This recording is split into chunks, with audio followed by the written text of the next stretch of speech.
kuliah dengan mata kuliah LB nomor 2563. Kali ini kita akan melihat tentang bagaimana perencanaan pembangunan, definisinya, tujuan, jenis dan tahapannya. Jadi teman-teman, kita harus ketahui bahwa proses pembangunan baik yang terjadi di tingkatan daerah maupun yang terjadi di tingkatan nasional ada dalam setiap tahapan-tahapan yang dilakukan oleh pemerintah. Dia tidak terjadi begitu saja. Dia tidak muncul begitu saja, entah dari dunia angkatan, tetapi dia mulai dalam sebuah proses yang panjang dengan melakukan analisa, bahkan bagaimana mereka menyerap aspirasi masyarakat untuk mengetahui pembangunan apa yang tepat untuk dilakukan.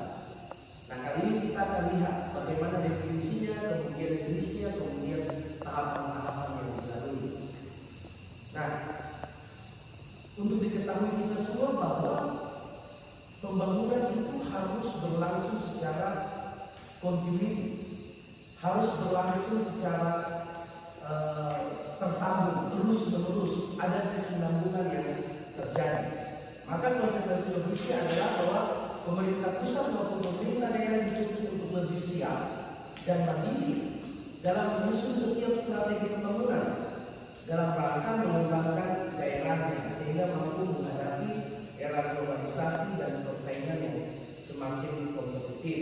Itu artinya bahwa strategi pembangunan yang dilakukan baik pemerintah pusat maupun pemerintah daerah harus tepat sasaran. Dia harus tahu mana kekuatan daerahnya supaya kemudian pembangunan itu menjadi tepat sasaran. Secara umum, perencanaan pembangunan adalah cara atau teknik untuk mencapai tujuan yang diinginkan dalam proses pembangunan sehingga mampu mewujudkan masyarakat yang makmur dan sejahtera. Tentu itu tujuan pembangunan, bukan kan?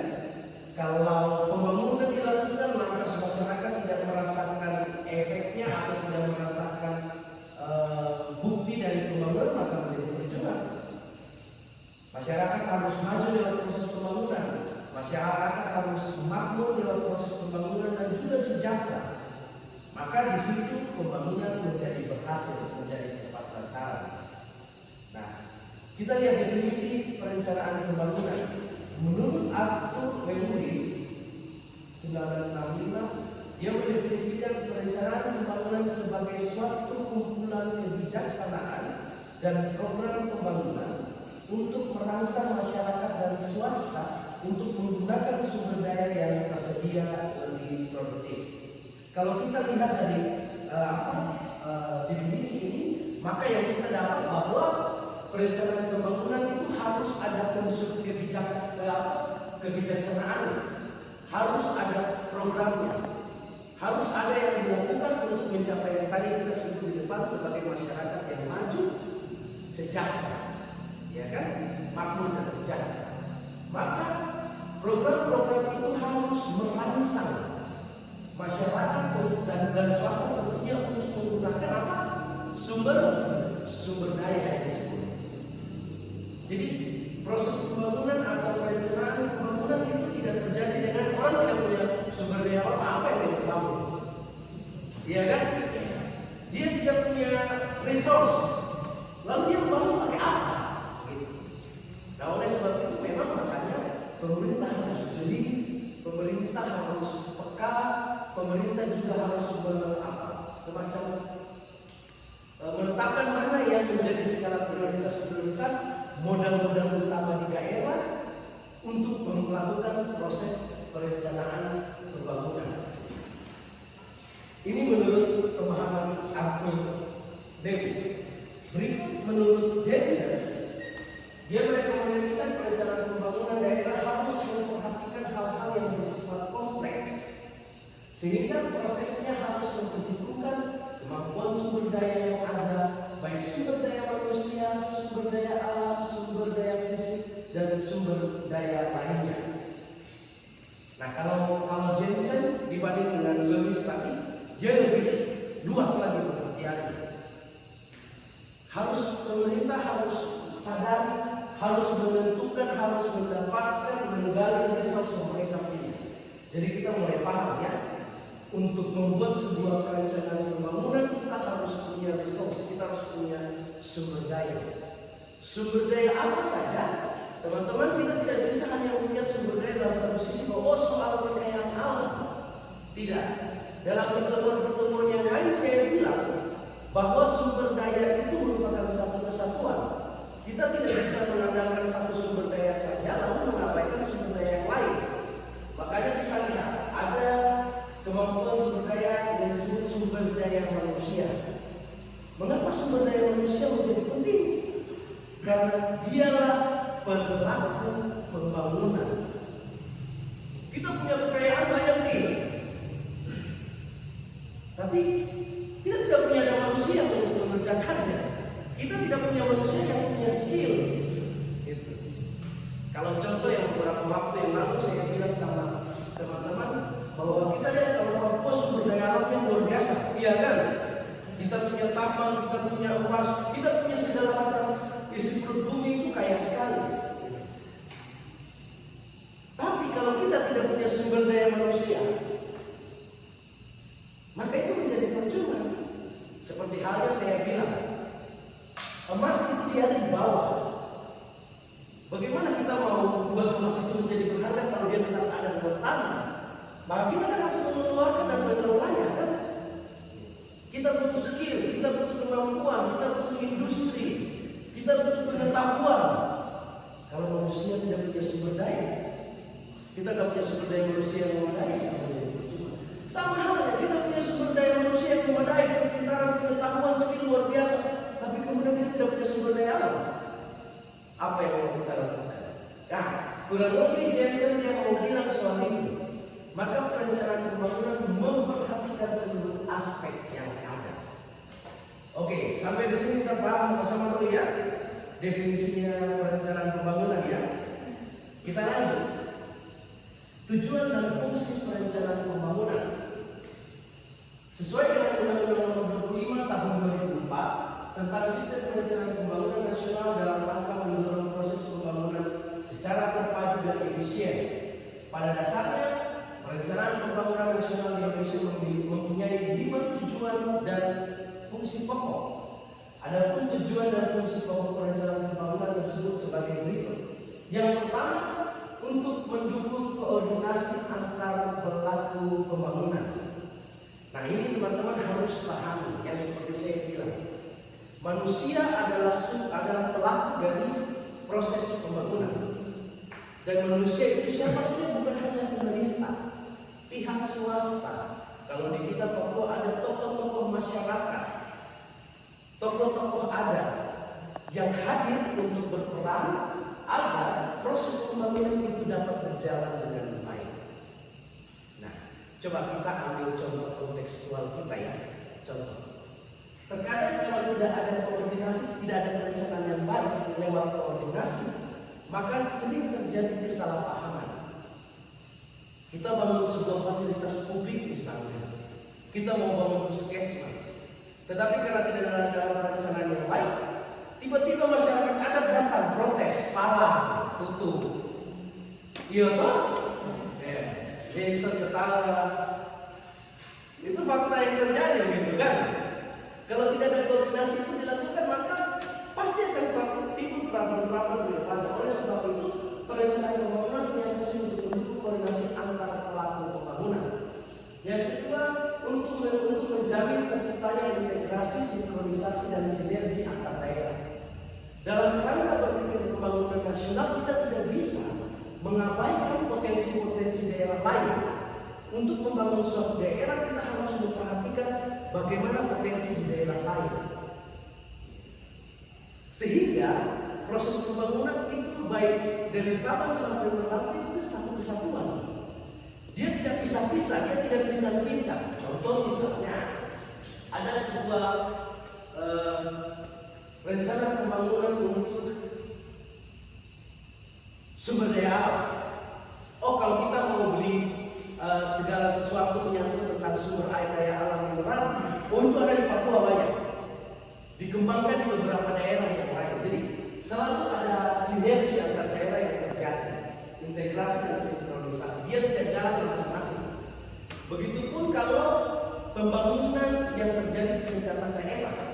kita harus perhatikan itu. Kayak misalnya nih, di Kabupaten Sorong, di distrik Aimas, kita fokuskan kepada pembangunan pertanian misalnya. Dia harus disupport dengan hal-hal yang lain.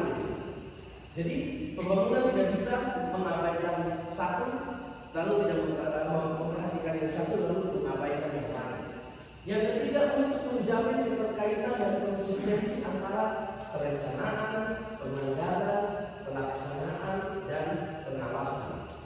Jadi perencanaan pembangunan itu harus memperhatikan konsistensi. Jadi rencananya bagaimana, anggarannya bagaimana, pelaksanaannya nanti bagaimana, dan kemudian siapa yang harus mengawasi dan pengawasannya harus bagaimana. Jangan sampai itu yang kalau di Papua kita sebut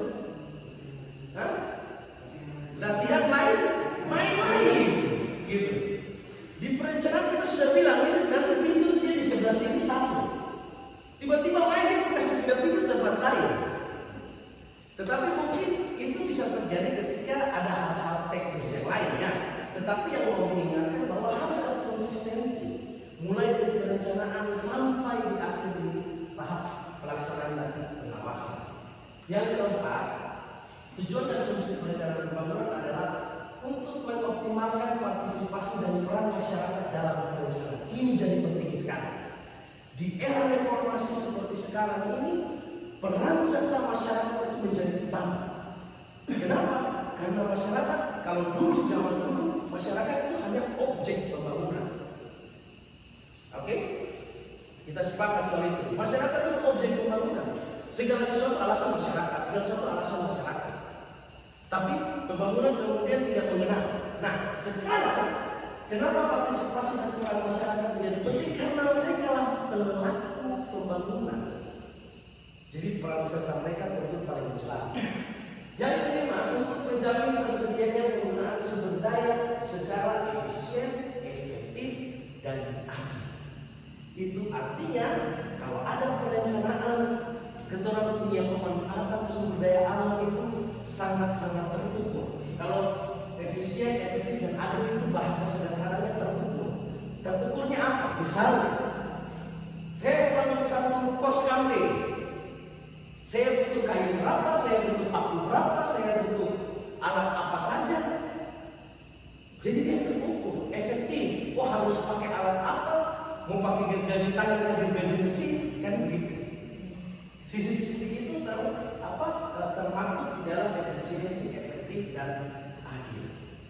Jadi perencanaan pembangunan dia punya tujuan dan fungsi kurang lebih lainnya. Jelas ya? Oke? Terlalu cepat saya ngomong tidak? Ya, cukup ya? Oke. Berikut kita bicara tentang jenis perencanaan pembangunan. Jenis perencanaan pembangunan mempunyai berbagai jenis tergantung sifatnya masing-masing. Berdasarkan jangka waktunya, perencanaan pembangunan dapat diklasifikasikan atas 3 jenis, yaitu perencanaan jangka panjang, perencanaan jangka menengah, dan perencanaan jangka pendek. Penjelasan masing-masing perencanaan ini sebagai berikut. Pertama, perencanaan jangka panjang. Perencanaan jangka panjang biasanya mencakup waktu 10 sampai 25 tahun. Pada era Orde Baru, pembangunan jangka panjang mencakup angka waktu 25 tahun, sebagaimana ditetapkan dalam GBHN atau garis-garis besar haluan negara. Sedangkan dewasa ini rencana pembangunan jangka panjang baik nasional maupun daerah mencakup 20 tahun. Nah, teman-teman, berkaitan dengan perencanaan jangka panjang. Nah, ini menjadi apa? Menjadi tantangan tersendiri bagi pemerintah pusat maupun pemerintah daerah ketika kondisi politik kita berubah. Mengapa saya sebut demikian? Karena begini. Terkadang kecenderungan yang terjadi adalah ketika kita mengalami pergantian kepemimpinan, maka kita mengalami perubahan kebijakan. Nah, kalau zaman Orde Baru, menurut saya keunikan dan keunggulan dari zaman Orde Baru, dia selalu mempertahankan itu. Dia menjaga betul rencana yang jangka panjang ini selalu diteruskan oleh kepala-kepala daerah selanjutnya. Tapi tidak dengan era reformasi. katakan bahwa perencanaan pembangunan itu juga dilibatkan oleh kondisi politik, baik di daerah masing-masing daerah ataupun di tingkatan nasional. Karena yang terjadi biasanya kegagalan lobby-lobby politik justru menghancurkan usaha rencana pembangunan jangka panjang itu. Ya, kayak contoh misalnya saya naik, gitu ya, saya buat begini dalam jangka panjang, kita lihat proses pembangunan Kabupaten Sorong ini saya akan buat sedemikian rupa. Blueprintnya ada, tapi ketika masa jabatan saya selesai diganti sama orang lain, berubah lagi dengan kebijakan, itu menjadi problem, menjadi tantangan tersendiri. Nah, saya selalu bilang bahwa kondisi politik sangat mempengaruhi proses-proses pembangunan kita di Indonesia maupun di tingkatan lokal atau daerah. Sehingga ya kita berharap bahwa teman-teman yang ada di Dewan, baik di MPR dan di DPR mampu menjaga marwah itu ya, supaya terus menjaga agar eksekutif atau pemerintah terus melakukan pembangunan sesuai dengan rencana-rencana jangka panjang kita maupun jangka menengah kita. Kalau jangka pendek itu ya nanti kita akan lihat bagaimana ya. Nah, perencanaan jangka menengah biasanya mencakup waktu 4 sampai 5 tahun, tergantung dari masa jabatan presiden atau kepala daerah. Di Indonesia perencanaan jangka menengah mempunyai jangka waktu 5 tahun yang disusun baik oleh pemerintah nasional maupun pemerintah daerah.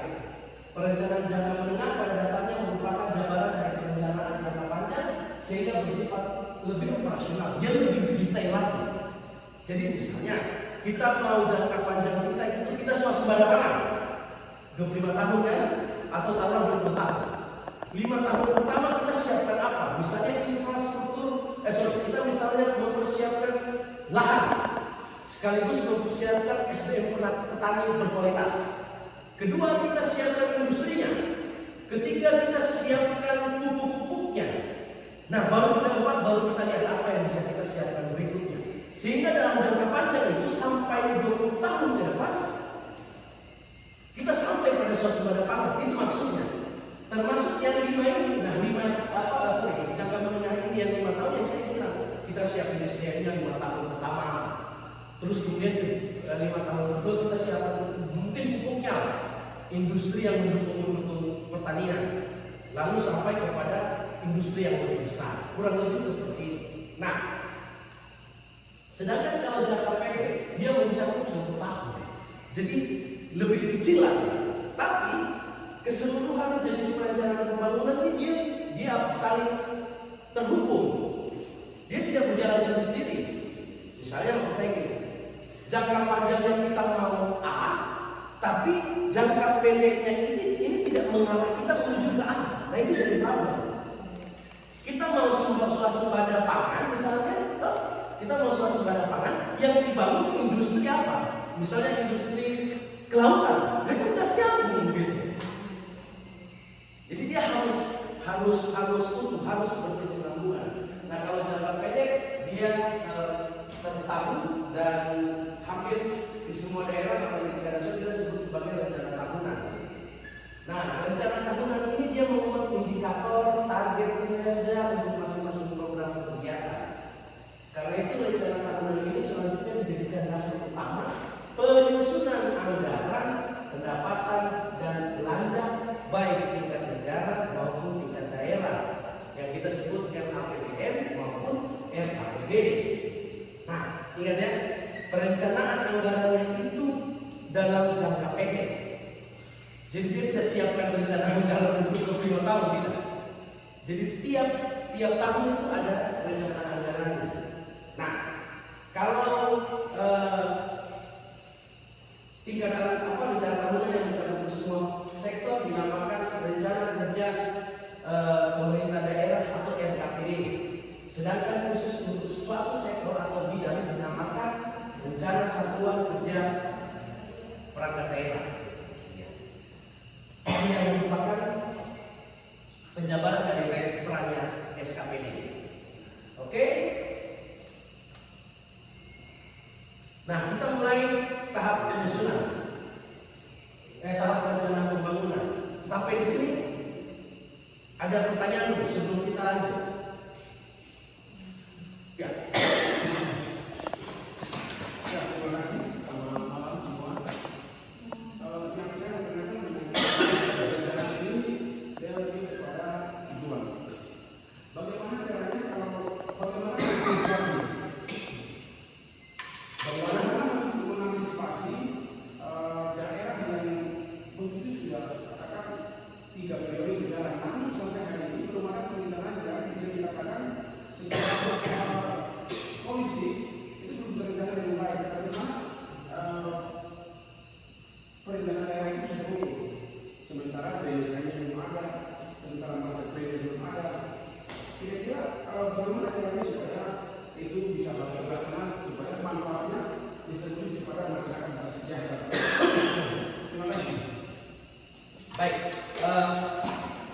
Pertanyaan yang bagus sekali.